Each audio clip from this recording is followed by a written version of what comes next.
கண்ணியத்திற்குரிய அல்லாஹ்வின் நல்லடியார்களே, அல்லாஹ்வின் அளப்பெரும் கிருபையினால் அவனால் கடமையாக்கப்பட்டிருக்கிற ஜும்ஆவுடைய இந்த வணக்கத்தை நிறைவேற்றுவதற்காக ஒன்று கூடியிருக்கிறோம். அல்ஹம்துலில்லாஹ்.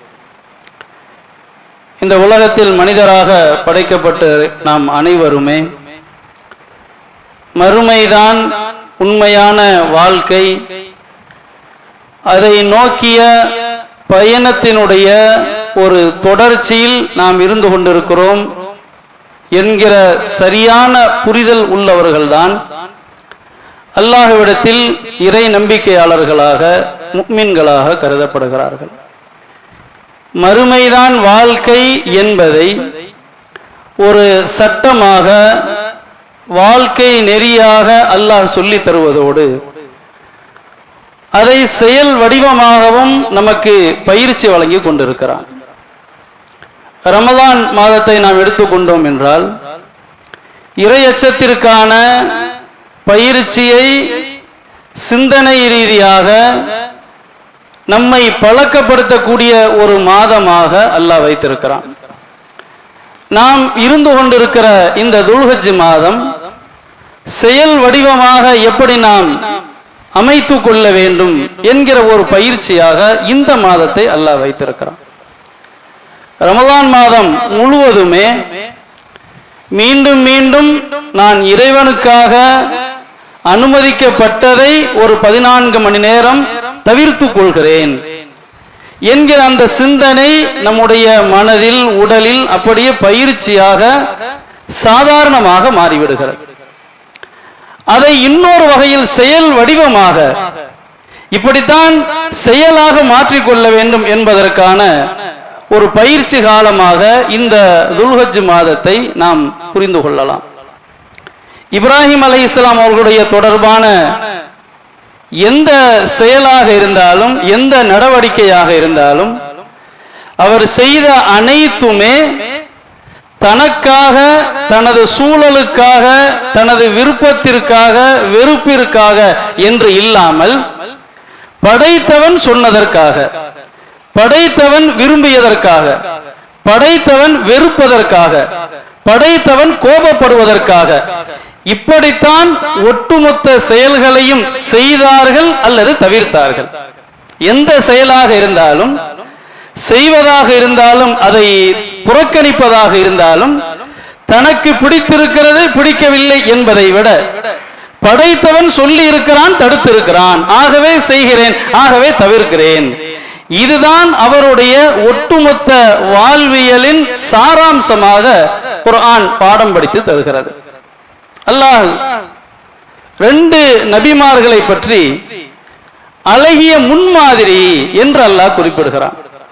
நபி ஸல்லல்லாஹு அலைஹி வஸல்லம் அவர்களை பற்றி குர்ஆன் பேசும்போது லக்கது கானலக்கும் உஸ்வத்துன் ஹஸனா, இந்த லக்கது கானலக்கும் ஃபீ ரசூலில்லாஹி உஸ்வத்துன் ஹஸனா, இந்த தூதரிடத்தில் உங்களுக்கு அழகிய முன்மாதிரி இருக்கிறது என்று நபி ஸல்லல்லாஹு அலைஹி வஸல்லம் அவர்களை பற்றி குர்ஆன் பேசுகிறது.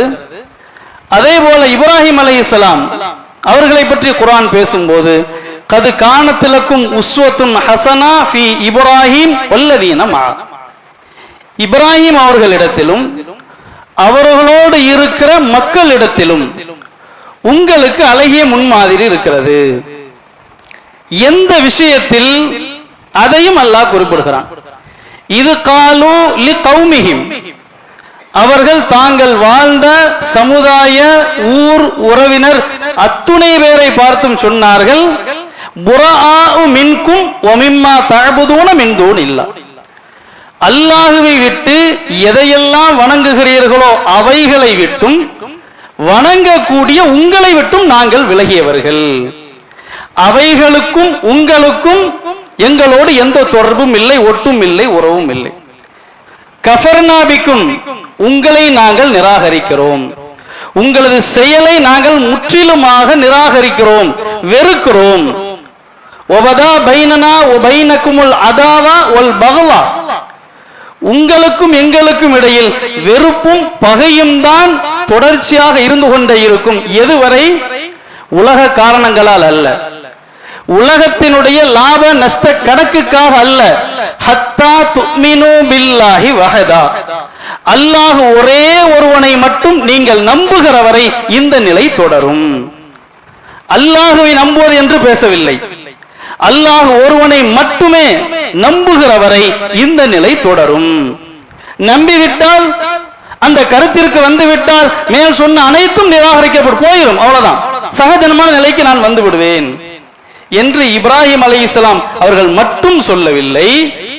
அவர்களுடைய கருத்தை அல்லது வழிகாட்டுதலை, சிந்தனையை ஏற்றுக்கொண்ட மக்கள் அத்துணை பேரும் சொன்னார்கள், இதில் உங்களுக்கு அழகிய முன்மாதிரி இருக்கிறது என்று அல்லாஹ் சொல்லி தருகிறான்.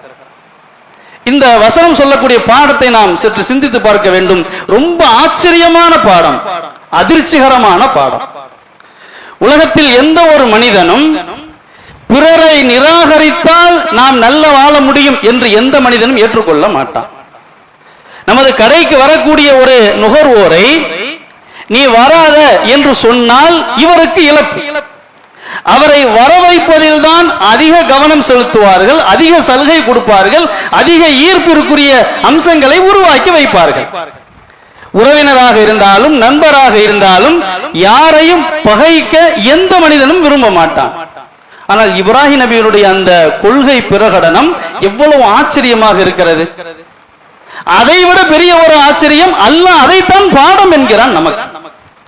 இதில் தான் அழகிய முன்மாதிரி இருக்கிறது என்று சொல்கிறான் என்றால், அப்ப நம்முடைய வாழ்க்கையில் எடுக்கக்கூடிய ஒவ்வொரு நடவடிக்கையும் அந்த இப்ராஹிம் நபி அவர்கள் எப்படி செயல்பட்டார்களோ அந்த அடிப்படையில் நடக்க வேண்டும். அதில் அடிப்படையான பாடம், அல்லாஹ்விற்கு மாற்றமாக செய்யப்படுகிற அனைத்திலிருந்தும், அனைத்து செயலில் இருந்தும் அல்லது அந்த செய்யக்கூடிய மக்களில் இருந்தும் நாங்கள் விலகியவர்கள், நாங்கள் நீங்கியவர்கள். இந்த பாடத்தை நாம் யதார்த்தமாக யோசித்து பார்த்தோம் என்றால், ஏகத்துவத்தை புரிந்து கொண்டிருக்கக்கூடிய மக்களில் பலர் கூட அல்லாஹ் ரசூலுடைய வழிகாட்டலுக்கு முரணாக ஒரு செயலோ ஒரு நிகழ்வோ நடக்கும் போது அதை புறக்கணிப்பதை விட நியாயப்படுத்தக்கூடிய வார்த்தைகளில் ஈடுபடுவதைத்தான் பார்க்கிறோம். அதை ஏதாவது சாக்கு போக்கு சொல்லி நியாயப்படுத்தக்கூடிய ஒரு நிலையைத்தான் பார்க்கிறோம். இப்ப ஏகத்துவத்தினுடைய முன்மாதிரியாக கலங்கரை விளக்கமாக இருக்கக்கூடிய இப்ராஹிம் அலைஹிஸ்ஸலாம் அவர்கள் சொன்ன அடிப்படை என்ன? நீங்கள் அல்லாஹ்வை விட்டு யாரையெல்லாம் எதையெல்லாம் வணக்கத்திற்குரியதாக அமைத்துக் கொள்கிறீர்களோ அதிலிருந்தும் அதை செய்யக்கூடிய உங்களை விட்டும் நாங்கள் விலகிக் கொள்கிறோம், அந்த செயலை நாங்கள் நிராகரிக்கிறோம். இதில் தான் பாடம் உண்டு என்று அல்லாஹ் சொல்லி தருகிறான். அப்ப புறக்கணிப்பு தான் அடிப்படையான ஒன்று. ஷிர்கு, குஃப்ரு, அது சார்ந்த என்ன வெளிப்பாடுகள் இருந்தாலும் அதிலிருந்து நம்மை நாம் தனிமைப்படுத்தி அதை தனிப்படுத்தி காட்ட வேண்டும். ஏகத்துவம் என்பது அது தனித்துவமான கொள்கை. அது இஸ்லாம் என்பது ஏதோ பெயர் அளவிற்கு வாரத்திற்கு ஒரு முறை, ஆண்டிற்கு ஒரு மாதம் அல்லது ஹஜ்ஜு போன்ற வணக்கங்களை நிறைவேற்றிவிட்டால் அல்லாஹ்விற்கு செய்ய வேண்டிய கடமையை செய்து விட்டோம் என்பது அல்ல இஸ்லாம். இந்த உயிர் உடலில் ஒட்டி கொண்டிருக்கிற வரை நம்முடைய செயல்பாடுகள் அனைத்தும் அல்லாஹ் சொல்லி தந்த அந்த அடிப்படையில் அமைய வேண்டும், அமைத்துக் கொள்ள வேண்டும். அதுதான் ஏகத்துவத்தினுடைய முழுமையான பொருள். அதனுடைய செயல் வடிவமாகத்தான் இப்ராஹிம் அலைஹிஸ்ஸலாம் அவர்கள் இருக்கிறார். தன்னுடைய தந்தையிடத்திலே நீங்கள் செய்யக்கூடிய செயலை விட்டும் நான் விலகியவன், உங்களுக்கும் எனக்கும் அந்த சம்பந்தம் இல்லை என்று சொன்னார்கள். உறவினர்கள் அவர்கள் எவ்வளவு பெரிய மகத்துவம் மிக்கவர்களாக இருந்தாலும் சரி, அதிகாரம் மிக்கவர்களாக இருந்தாலும் சரி, அவர்களை நிராகரிப்பதால் என்ன இழப்பு ஏற்பட்டாலும் சரி, அது குறித்து பிரச்சனை இல்லை. இன்னனி பரீஉம் மிம்மா தஅபுதூன், நீங்கள் வணங்கக்கூடியதை விட்டு நான் விலகியவன், எனக்கும் அதற்கும் சம்பந்தம் இல்லை. வாப்பாவிடத்திலும் சொன்னார், உங்கள் செயலுக்கும் எனக்கும் தொடர்பில்லை, சம்பந்தம் இல்லை. இப்படி சல்ஜாப்போ அல்லது நியாயப்படுத்தியோ அல்ல, வெட்டு ஒன்று துண்டு ரெண்டு என்பதிலே மிக தெளிவாக உறுதியாக இருந்தவர் இப்ராஹிம் அலைஹிஸ்ஸலாம். அதனால் தான் அல்லாஹ் சொல்கிறான், அவர்களிடத்தில் உங்களுக்கு அழகிய முன்மாதிரி இருக்கிறது. நாம் பல நேரத்தில் நபிமார்களை போல நம்மால் வாழ முடியாது, சஹாபாக்களை போல நம்மால் வாழ முடியாது என்று கூட சொல்லி சில விஷயங்களை நியாயப்படுத்த முற்படலாம். அதனால்தான் அல்லாஹ் இப்ராஹிம் நபியிடம் ஒரு அழகிய முன்மாதிரி இருக்கிறது என்று சொல்லி முடிக்காமல் அவரோடு வாழ்ந்தவர்களிடத்திலும் உங்களுக்கு படிப்பினை இருக்கிறது. அப்ப நபி அல்லாத சாதாரண மனிதராக இருக்கிறார்களா இல்லையா? அவர்களும் இந்த உறுதித்தன்மையில் இருந்திருக்கிறார்களா இல்லையா?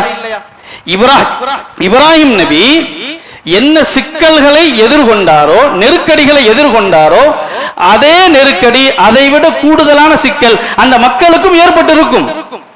சமாளித்தார்கள், பொறுத்து கொண்டார்கள். ஆனாலும் தாங்கள் ஏற்றுக்கொண்ட அந்த கொள்கையில் சமரசமோ அல்லது அதை நிராகரித்து தம்முடைய உலக வாழ்க்கை அமைத்துக் கொள்ளவோ அவர்கள் முயற்சிக்கவில்லை என்பதனால் தான் இப்ராஹிம் நபியோடு இருந்த மக்களிடத்திலும் உங்களுக்கு அழகிய முன்மாதிரி இருக்கிறது என்று அல்லாஹ் சொல்லி தருகிறார்.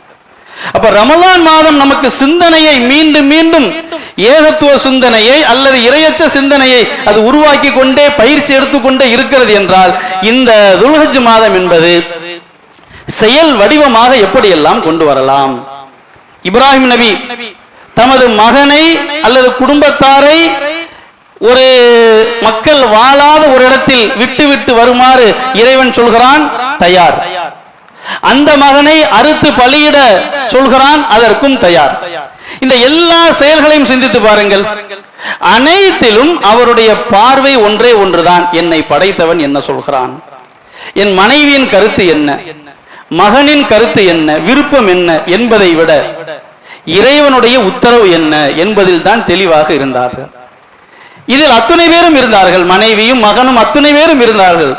அதனால் தான் சலாமுன் அலைக்கும் ரஹ்மத்துல்லாஹி வ பரக்காத்துஹு அலைக்கும் அஹ்லல் பைத், அல்லாஹ்வுடைய அருளையும் ரஹமத்தையும் பெற்ற குடும்பத்தார் நீங்கள் என்கிற அல்லாஹ்வுடைய உன்னதமான பாராட்டை பெறக்கூடிய ஒரு குடும்பமாக அவர்கள் இருந்தார்கள்.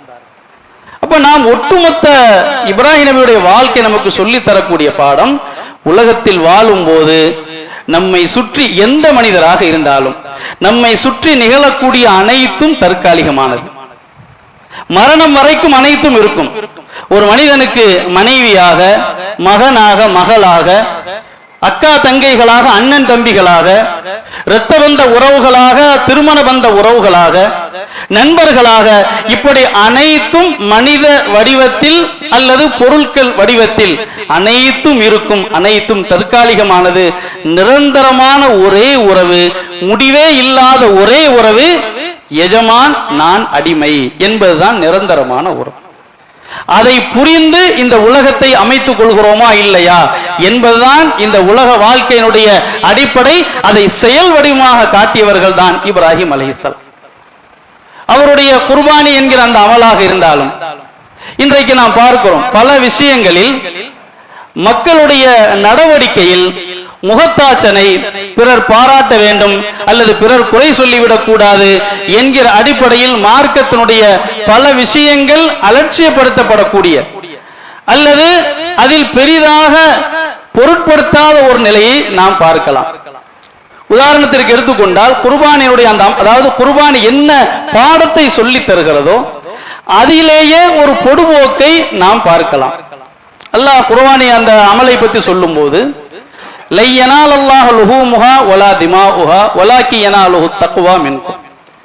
நீங்கள் அறுக்கக்கூடிய அந்த இறைச்சியோ அல்லது இரத்தமோ பிராணியோ அல்லாஹ்வை சென்றடையாது, உங்களுடைய இறையச்சம் தான் அல்லாஹ்விடத்தில் சென்றடையும். அப்ப இந்த அமலின் மூலமாக இறையச்சத்திற்கான ஒரு பயிற்சி என்பதாக அல்லாஹ் சொல்லிவிடுகிறான். நடைமுறையில் நாம் சில செயல்களை பார்க்கும் போது நாம் மனிதர்கள், அதாவது முஸ்லிம்கள் என்ன நோக்கமோ அதில் கவனம் இல்லாமல் இருக்கிறோமோ என்கிற அந்த சிந்தனையை நாம் பார்க்கலாம். குர்பானியுடைய அந்த பிராணியை அறுத்து அதை ஒரு வீடியோவாக அல்லது செல்ஃபியாக எடுத்து அதை சமூக வலைதளங்களில் பதிவிட்டு, இதனுடைய நோக்கம் என்ன, இதில் என்ன உலக ரீதியான நன்மை இருக்கிறது, என்ன ஒரு பயன்பாடு மறுமை ரீதியாக இருக்கிறது என்பதையெல்லாம் சிந்தித்து பார்க்காமல் அதை பதிவேற்றம் செய்யும் போது தேவையற்ற சர்ச்சைகள் ஒரு பக்கம் உருவாக்கப்படுகிறது. அதனால் உலக மறுமை ரீதியான நன்மை என்ன? ஒன்று, அறுத்த பிறகு அறுப்பதற்கு முன்பு அந்த பிராணிகளில் அதை ஊர்வலமாக அழைத்து வந்து அல்லது இன்ன பிற சில செயல்பாடுகளை எல்லாம் காண்பித்து எங்களுடைய இந்த பிராணி எப்படிப்பட்டது என்பதை காண்பிக்கக்கூடிய ஒரு நிலையெல்லாம் இன்றைக்கு சமூக வலைத்தளங்கள் வந்த பிறகு அனைத்திலும் விளம்பரத்தை பார்த்து ஒரு பொருளை வாங்கக்கூடிய அல்லது தவிர்க்கக்கூடிய அந்த நிலை வணக்கத்திலும் வரக்கூடிய ஒரு சூழலை பார்க்கிறோம். எடுத்து காண்பிப்பது, அதை பிரதிபலிப்பது, இது இப்படிப்பட்டது என்கிற ஒரு நிலையெல்லாம் பார்க்கிறோம். நாளை மறுமையில் நீங்கள் செய்த அமல்களுக்கு என்ன பிரதிபலனை எதிர்பார்த்தீர்களோ அது உலகத்தில் பாராட்டி விட்டார்கள் என்று அல்லாஹ்வால் சொல்லப்பட்டால் இந்த அமல்களை செய்தவர்கள் நிலைமை என்ன? நாம ஹதீஸ்கள்ல கேள்விப்படுறோமா இல்லையா? 3 நபர்கள் மறுமையில் கொண்டு வரப்படுவார்கள். ஒரு மார்க்கத்தை கற்றறிந்த அறிஞர், ஒரு செல்வத்தை தாராளமாக நல்வழியில் செலவு செய்த கொடை வள்ளல், அல்லாஹ்வின் பாதையில் உயிர் தியாகம் செய்த தியாகி. என்னப்பா செஞ்சீங்க நீங்க? உலகத்துல உங்களுக்கு வாழ்க்கை தந்தேன்னு என்ன செய்தீர்கள்? கல்வியை தந்திருந்தேன், செல்வத்தை உங்களுக்கு தந்திருந்தேன், நீங்கள் உயிர் வாழக்கூடிய வீரராக நீங்கள் இருந்தீர்கள், என்ன சாதிச்சீங்க என்பதாக கேள்வி எழுக்கப்படும் போது, இறைவா உனக்காக நான் மார்க்கத்தை அப்படியெல்லாம் சொன்னேன், உனக்கு நான் செல்வத்தை வாரி வாரி வழங்கினேன், உனக்காக என்னை நான் அர்ப்பணித்துக் கொண்டேன் என்பதாகவெல்லாம் சொல்வார்கள். ஆமாப்பா செஞ்சீங்க, எல்லாத்தையும் செஞ்சீங்க. எதற்காக செய்தீர்கள்? நீங்கள் செய்தது உண்மை, எனக்காக இல்லை, உங்களுக்கு பாராட்டு கிடைக்க வேண்டும் என்பதாக நீங்கள் செய்தீர்கள். அது உலகத்தில் கிடைத்து விட்டது, நீங்க வேலையை பார்த்துட்டு போங்க என்பதாக என்ன எதிர்பார்ப்பு இருக்க வேண்டுமோ அதற்கு நேர்மாறான ஒரு முடிவு ஏற்படும் என்பதை நாம் அறிந்திருக்கிறோமா இல்லையா? இன்றைக்கு இந்த அமலில் ஒரு வகையான கவனக்குறைவோ அல்லது ஒரு வகையான அலட்சியமோ இன்றைக்கு சாதாரணமாக பார்க்கிறோம். இந்த சமூக வலைத்தளங்கள் இல்லாத காலத்தில் இப்படிப்பட்ட ஒரு நிலை இல்லை. ஆனால் செல்ஃபி எடுத்து பழகி பழகி பழகி நம்ம வீட்டில் நடக்கிற ஒவ்வொரு நிகழ்ச்சியையும் எடுத்து சமூக வலைத்தளங்கள்ல போட்டு போட்டு பழகி அதனுடைய விளைவோ விபரீதமோ தெரியாமல் ஒரு குர்பானியினுடைய நிலை எடுத்து போடக்கூடியதை பார்க்கிறோம். ஹஜ் உம்ராவில் தவாஃப் வலம் வருகிறார்கள், செல்ஃபி எடுத்துக்கொண்டே வருகிறார்கள், லைவ் போட்டுக்கொண்டே வருகிறார்கள். இதோட நிலை என்ன ஆகும்? படைத்தவன் எஜமான், நான் அடிமை. லப்பைக் அல்லாஹும்ம லப்பைக், இறைவா அழைத்தாய், வந்து விட்டேன், உன்னை நோக்கி உனது அழைப்பை ஏற்று வந்து விட்டேன், இதைத்தான் சொல்லிக் கொண்டு இருக்கிறோம். அங்க போய் லைவ் போடும் போது யாருக்கு சொல்கிறோம்? பாத்துங்க நான் ஹாஜியார் வந்துட்டேன், உம்ரா பண்ணி போட்டேன், பாருங்க பாருங்க என்று எல்லோருக்கும் படம் பிடித்து காட்டுவதால் என்ன லாபம் கிடைக்க போகிறது? அப்ப சமூக வலைத்தளங்கள் வந்த பிறகு, இந்த சௌகரியங்கள் வந்த பிறகு முன்பு இல்லாத சிக்கல்கள் எல்லாம் இன்றைக்கு மிகப்பெரிய அளவிற்கு வந்து விட்டது. ஆனால் அது குறித்த ஒரு விழிப்புணர்வு இல்லாதவர்களாக பல முஸ்லிம்களுடைய செயல்பாடுகளை பார்க்கும். அப்ப இறையச்சத்தை தான் இந்த குர்பான், இந்த துல்ஹஜ் மாதம் நமக்கு தருகிறது. அதற்கு மாற்றமான செயல்பாடுகளை நாம் செய்கிறோமா இல்லையா? அல்லது செய்யப்படுவதை பார்க்கிறோமா இல்லையா? அப்ப இது நமக்கு இறையச்சத்தை சரியான முறையில் புரிய வைத்திருக்கிறதா என்பதை நாம் யோசிக்க வேண்டும். அதே போல பரவலாக நாம் பார்த்து பார்த்து வந்ததால் அவர்கள் சொல்கிறார்கள், நாமும் சொல்ல வேண்டும் என்கிற ஒரு சிந்தனை. ஈத் முபாரக், ஈத் முபாரக் என்பதாக ஒருவர் மற்றவரை பார்த்து வாழ்த்துவது அல்லது பாராட்டுவது என்பதை விட முதலில் தேவையா என்பதை நாம் சிந்தித்து பார்க்க வேண்டும். பரவலாக எல்லா மக்களிடத்திலும், ஏகத்துவத்தை புரிந்து கொண்ட மக்களாக இருந்தாலும் எல்லோரிடத்திலுமே சாதாரணமாக ஈத் முபாரக் என்கிற அந்த வார்த்தை சர்வ சாதாரணமாக புழங்கப்படுவதை பார்க்கிறோம். இதில் என்ன தப்பு இருக்கிறது? இதை கூட சொல்லக்கூடாதா? உண்மையில் நாம் யோசித்து பார்க்க வேண்டும். எதனால் இந்த வார்த்தை வருகிறது? தீபாவளி வாழ்த்து, பொங்கல் வாழ்த்து, புத்தாண்டு வாழ்த்து, பிறந்த நாள் வாழ்த்து, முதலாம் ஆண்டு வாழ்த்து, இப்படி ஒவ்வொன்றாக பார்க்கிறோம். நுகர்வு கலாச்சாரத்தில் ஒவ்வொன்றையாக பார்க்கிறோம். அப்போ அது போன்ற ஒரு பண்டிகை வருகிறது, ஆகவே பெருநாள் வாழ்த்து, பக்ரீத் பண்டிகை வாழ்த்து, ரமலான் நோன்பு வாழ்த்து என்பதாக பெருநாள் வாழ்த்து என்பதாக சொல்லி நாம் பழக வேண்டும். இது இஸ்லாத்தில் இயல்பாக இருக்கிறதா? எந்த இப்ராஹிம் நபியை முன்மாதிரியாக அல்லாஹ் சொல்கிறானோ அவரிடத்தில் அல்லது ரசூல் ஸல்லல்லாஹு அலைஹி வஸல்லம் அவர்களிடத்தில் இந்த ஒரு பழக்கமோ அல்லது பண்பாடோ இந்த ஒரு கலாச்சாரமோ உருவாக்கப்பட்டு இருந்ததா என்றால் இல்லை. இது எப்போது வருகிறது? சமீபத்திய மிகச்சில ஆண்டுகளாக வருகிறது. எதற்கு பிறகு கிறிஸ்துமஸ் வாழ்த்துக்கள், புத்தாண்டு வாழ்த்துக்கள் இதையெல்லாம் கேள்விப்படுகிறோம். அப்ப பெருநாள் வாழ்த்துக்களை நாம் சொல்ல வேண்டும். ஈத் முபாரக் என்பதாக அவர்கள் தமிழில் ஆங்கிலத்தில் சொல்லட்டும், நாம் அரபியில சொல்லுவோம். அரபியில சொன்னா துவா மாதிரி ஆயிருமா இல்லையா? அரபியில சொன்னா பரக்கத் ஆயிருமா இல்லையா? இப்படியான ஒரு நிலையை பார்க்கிறோம். முதலில் இது தேவையா? நமக்கு மார்க்கம் இது குறித்தான எதையாவது ஒரு முன்மாதிரியை சொல்லி தந்திருக்கிறதா என்றால் இல்லை. அதே நேரத்தில் இதை கூட சொல்லக்கூடாதா? இதுல ஏன் நம்ம இவ்வளவு இது பண்ணணும், இதெல்லாம் நம்ம பெருசா நினைக்கணுமா என்கிற நிலையை கேட்கக்கூடிய ஒரு நிலையை பார்க்கிறோம். மீண்டும் சொல்கிறேன், எந்த செயலை செய்வதாக இருந்தாலும் தவிர்ப்பதாக இருந்தாலும் அதற்கான முழு வழிகாட்டல் நமக்கு வஹீயின் மூலம் இருக்கிறது. மேற்கத்திய கலாச்சாரத்தில் இந்த உலகம்தான் வாழ்க்கை, ஒரு வாழ்க்கை தான், முடிஞ்சதை அனுபவித்து விட்டு போய்விடு, மறுமை சொர்க்க நரகம் எல்லாம் இல்ல என்கிற கலாச்சாரத்தில் அப்படியே உருவாகி கொண்டிருக்கிறார்கள். அவர்களுக்கு ஆண்டில் ஒரு தடவை பெண்கள் தினம் தேவை, குழந்தைகள் தினம் தேவை, பெற்றோர் தினம் தேவை, உண்மை பேசக்கூடிய தினம் தேவை, புத்தகம் படிக்கக்கூடிய தினம் தேவை. இப்படி கண்டதே காட்சி கொண்டதே கோலம் என்று வாழ்ந்து கொண்டிருக்கிறார்கள். அவர்களுக்கு நிம்மதிக்காக, மன அமைதிக்காக பெற்றோரை புனிதப்படுத்தக்கூடிய ஒரு நாள் தேவை, அன்னையரை புனிதப்படுத்தக்கூடிய ஒரு நாள் தேவை. அப்போ ஒரு அடையாள வாழ்க்கை வாழ்ந்து கொண்டிருக்கிறார்கள். ஒரு மேம்போக்கான ஒரு அடையாளம். தாயை ஆண்டு முழுவதும் மதிக்க மாட்டார்கள், தந்தையை ஆண்டு முழுவதும் ஏன் என்று கேட்க மாட்டார்கள், வயோதிகர்களை ஆண்டு முழுவதும் மதிக்க மாட்டார்கள். ஆண்டிற்கு ஒரு முறை போய் போட்டோவை போட்டு மாலையை போட்டு அவர்களுக்கு காலில் விழுந்து ஆசீர்வாதம் வாங்கிட்டா நம்ம வாழ்க்கையினுடைய ஒட்டுமொத்தத்தையும் செஞ்சு முடிச்சாச்சு கடமையை என்று திருப்தி அடைந்து விடுவார்கள். இப்படி நமக்கு இஸ்லாம் அடையாள வாழ்க்கையை சொல்லவில்லை.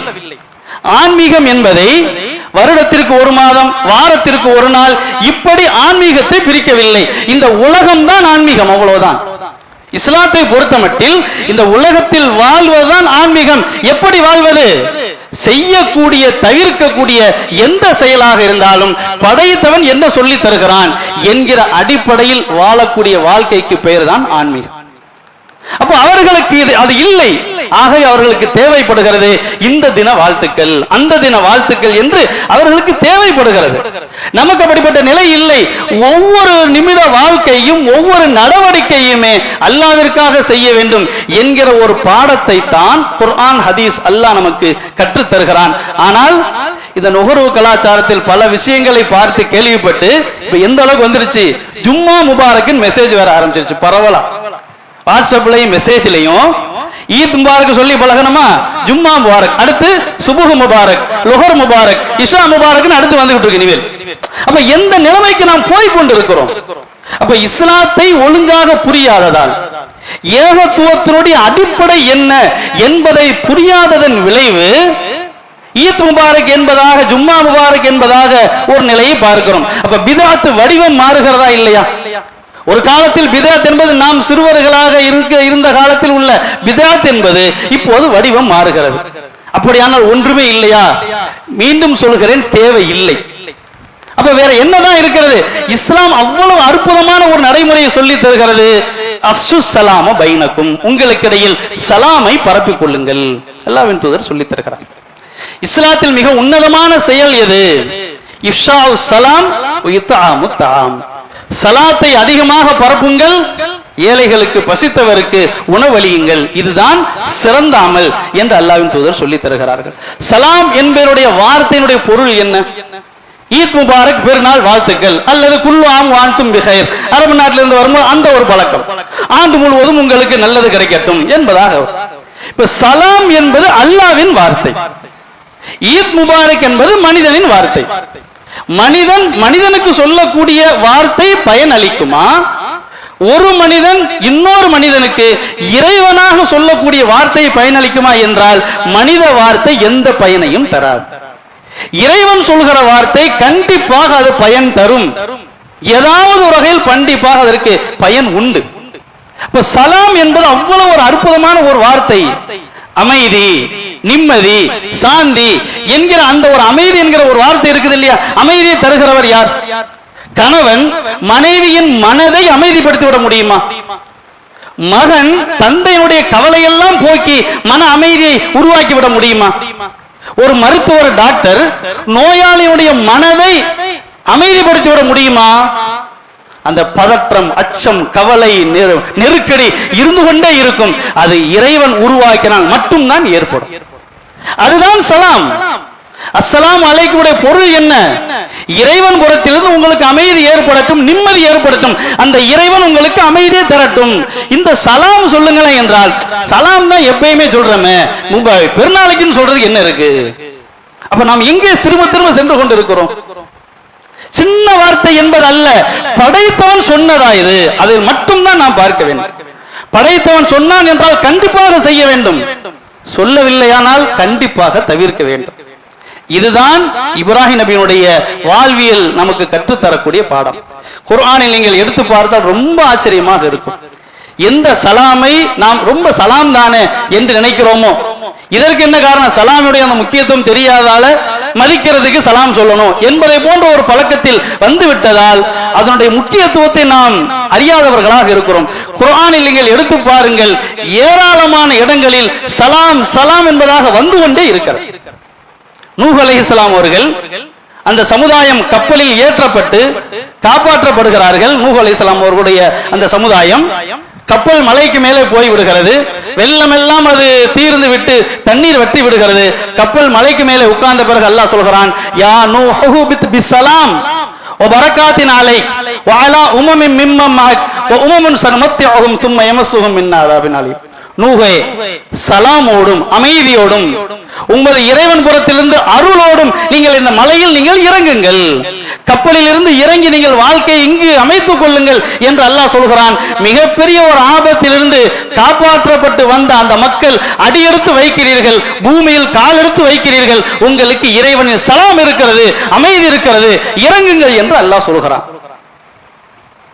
அப்ப அந்த சலாமுடைய அந்த தாற்பயம் எவ்வளவு முக்கியமானது. ஒரு தலைமுறை மாறுகிறது, ஒரு தலைமுறை அழிக்கப்பட்டு விடுகிறது, அடுத்த தலைமுறை தலை எடுக்கிறது. தலை எடுப்பதனுடைய முதல் வாசகம் அல்லாஹ் சொல்கிறான், சலாமோடு நீங்கள் இந்த பூமியில் இந்த நிலப்பரப்பில் நீங்கள் கால் எடுத்து வையுங்கள் என்று அல்லாஹ் சொல்லி தருகிறான். இப்ராஹிம் அலைஹிஸ்ஸலாம் நெருப்பு குண்டத்தில் தூக்கி போடப்படுகிறார்கள். அல்லாஹ் சொன்ன வார்த்தை, யா நாரு கூனி பர்தா வ சலாமா அலா இப்ராஹிம். நெருப்பே, நீ குளிர்ச்சியாக அமைதியானதாக இப்ராஹிமுக்கு மாறு. குளிர்ச்சியாக மாறுன்னு சொன்னா கூட போதும் தானே அல்லாஹ்வுக்கு?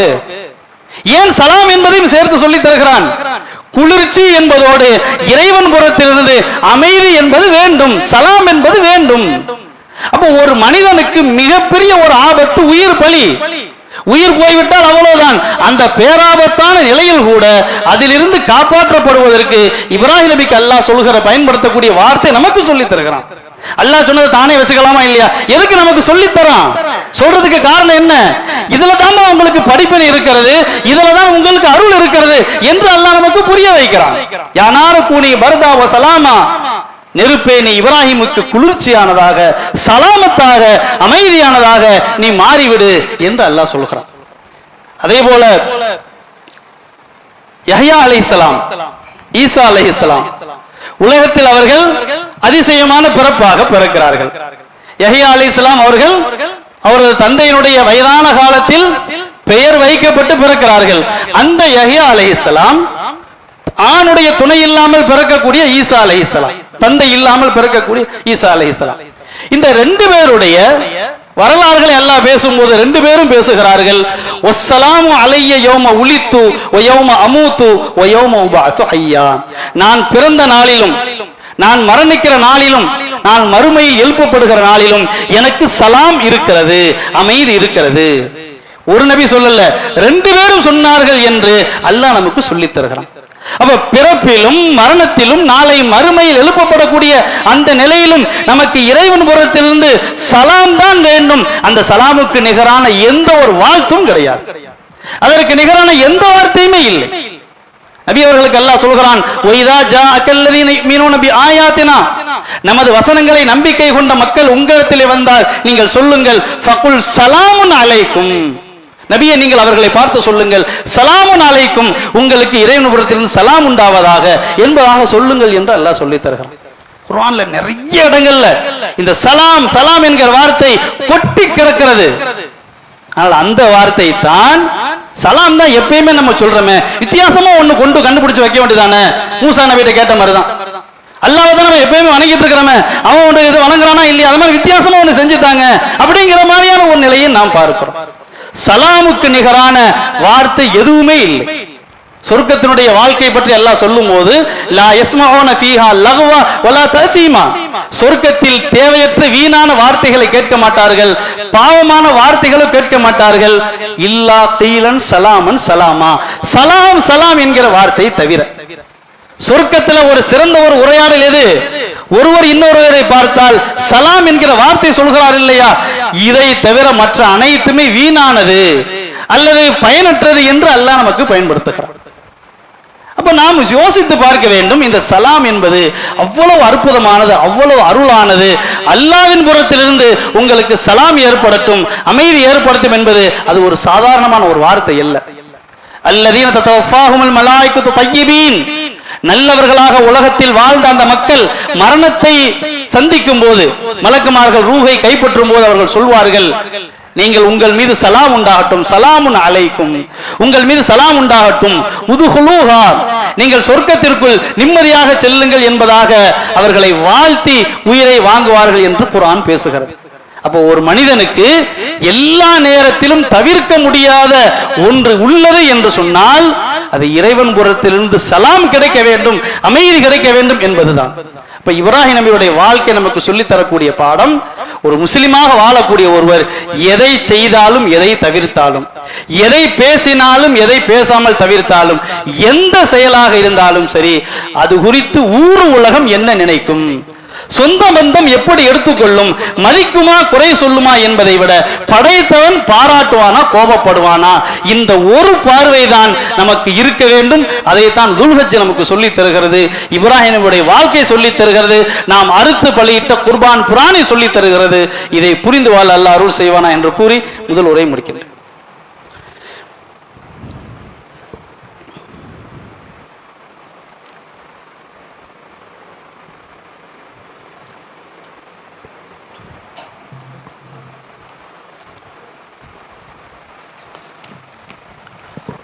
அல்ஹம்துலில்லாஹி ரப்பில் ஆலமீன், வஸ்ஸலாத்து வஸ்ஸலாம் அலா ரசூலில்லாஹி ஸல்லல்லாஹு அலைஹி வஸல்லம், அம்மா பாத்.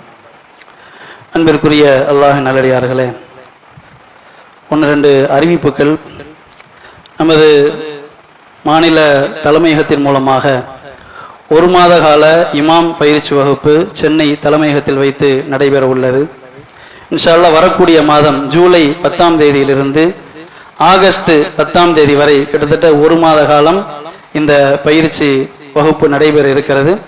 15 வயதிற்கு மேல் உள்ளவர்கள் அந்த வகுப்பில் சேர்ந்து நாம் பயிற்சியை பெற்றுக்கொள்ளலாம். இது குர்ஆன் ஓதக்கூடிய பயிற்சி, தஜ்வீது சட்டங்கள், குர்ஆன் மனனம், கிராத் பயிற்சி, தொழுகையின் சட்டங்கள், கொள்கையினுடைய ஏகத்துவத்தின் அடிப்படையில் நாம் செய்ய வேண்டிய முறைகள், இவைகள் அனைத்தையும் நமக்கு பாடமாக எடுக்க இருக்கிறார்கள். ஆகவே விருப்பக்கூடிய சகோதரர்கள் இந்த வகுப்பில் கலந்து கொண்டு பயனடையுமாறு கேட்டுக்கொள்கிறோம். அடுத்ததாக இன்னொரு அறிவிப்பு, இன்ஷா அல்லாஹ் வரக்கூடிய 28ஆம் தேதி மாதவலாயத்தில் வைத்து சமுதாய விழிப்புணர்வு பொதுக்கூட்டம் நடைபெற உள்ளது. இதில் டிஎன்டிஜே மாநில பேச்சாளர் இ ஃபாரூக் அவர்களும், எம்எஸ் சுலைமான் ஃபிரதௌசி அவர்களும், அப்துல் கரீம் எம்ஐஎஸ்சி மாநில தலைவர் ஆகியோரும் சிறப்புரையாற்ற இருக்கிறார்கள். வரக்கூடிய 28ஆம் தேதி மாதவலாயம் சாயங்காலம் 6 மணி முதல் இன்ஷா அல்லாஹ் நடைபெற இருக்கிறது. அனைவரும் இந்த பொதுக்கூட்டத்தில் கலந்து கொண்டு பயனடையுமாறு கேட்டுக்கொள்கிறோம். வாஹிர் தாவானா அல்ஹம்துலில்லாஹ்.